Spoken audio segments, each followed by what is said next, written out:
একটা দেশের আন্তর্জাতিক সম্পর্ক একটি দেশের পররাষ্ট্রনীতির উপরে নির্ভর করে।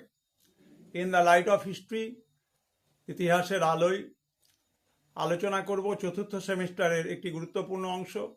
সেটি হচ্ছে স্বাধীন ভারতের যে পররাষ্ট্রনীতি তার নির্ণায়ক কী ছিল। ফ্রেমিং অব দ্য কনস্টিটিউশন এই অধ্যায়ের একটি এপিসোড, তার নাম ভারতবর্ষের পররাষ্ট্রনীতির নির্ণায়ক, basic cardinal points of Indian foreign policy. দ্বিতীয় বিশ্বযুদ্ধের পর যখন কোল্ড ওয়ার আবহ চলছে, ভারত তার স্বাধীন পররাষ্ট্রনীতির রূপরেখা তৈরি করে এবং যার স্থপতি ছিলেন জওহরলাল নেহেরু। বিশ্ব তখন মার্কিন যুক্তরাষ্ট্র এবং সোভিয়েত রাশিয়া এই দুটো পরস্পর বিরোধী শক্তি শিবিরে ভাগ হয়ে যায় এবং যা ভারতের নীতি নির্ধারণকে গভীরভাবে প্রভাবিত করে। কারণ একদিকে হচ্ছে ধনতান্ত্রিক দেশ, অন্যদিকে হচ্ছে সমাজতান্ত্রিক দেশ, এবং এই দুটো দেশের যে স্নায়ুযুদ্ধের পরিমণ্ডল তার ঠিক সমান দূরত্ব রেখে ভারতের পররাষ্ট্রনীতি তৈরি হলো।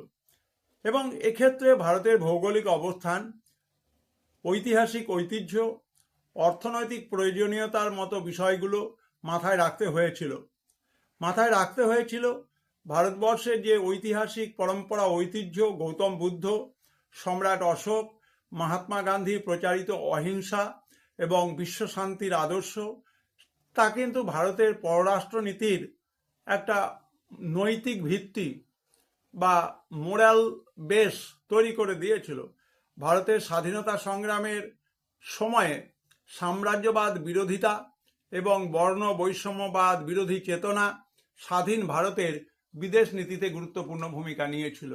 এই হচ্ছে আমাদের স্বাধীন ভারতের যে বিদেশ নীতি, তার নির্ণায়ক দিকগুলো। তোমরা এই ভিডিওটি শেষ পর্যন্ত দেখবে, তোমাদের পরীক্ষার প্রশ্নের উত্তরের প্রয়োজনে একে কাজে লাগাবে। সবাই ভালো থাকবে, সবাই সুস্থ থাকবে।